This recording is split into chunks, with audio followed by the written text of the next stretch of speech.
47 remaining. They go Nicandro. Razonable sets the pick. Nicandro gets himself wide open. Short. Pero sa kanya. Malangin. Great two-man game. Andre De Los Reyes.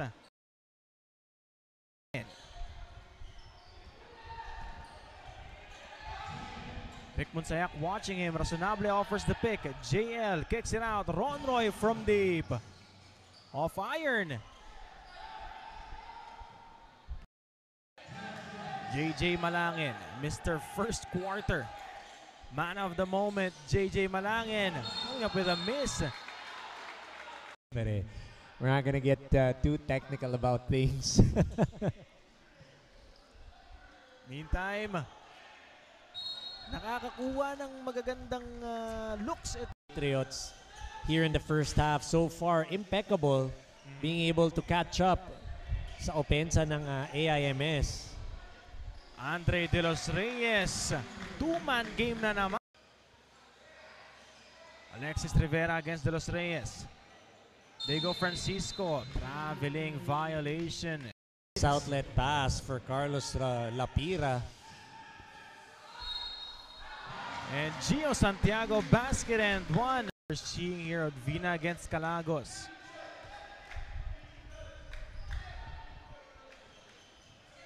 Francisco to the cutting mark. Reyes.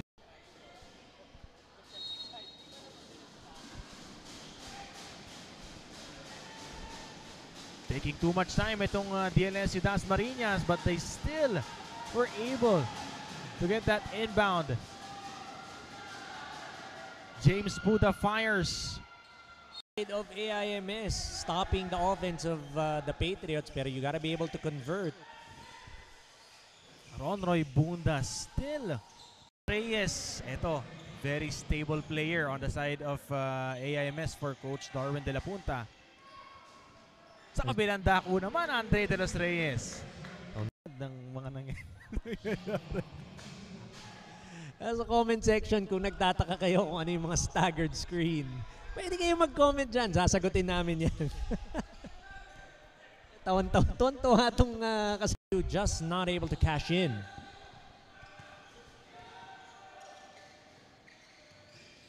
Gio, tough shot still, makes it. Of Mark Reyes, tinutulungan siya dyan ni Gustin Gorea, and of course, the team captain, Jericho Peralta.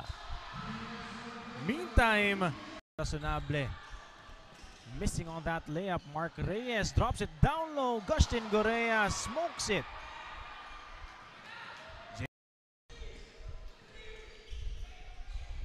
And Calagos nakakuha ng agaw doon. Rogelio spins. Rogelio scores. Rogelio.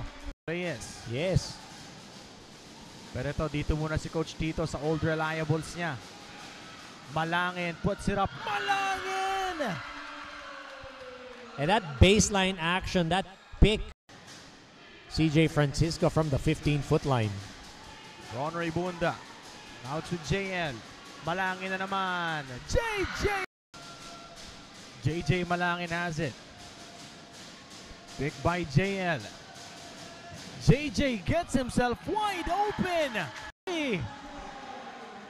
Pulling the trigger real quick was CJ Francisco off of that pass from Jericho Peralta. But there is JL Russell.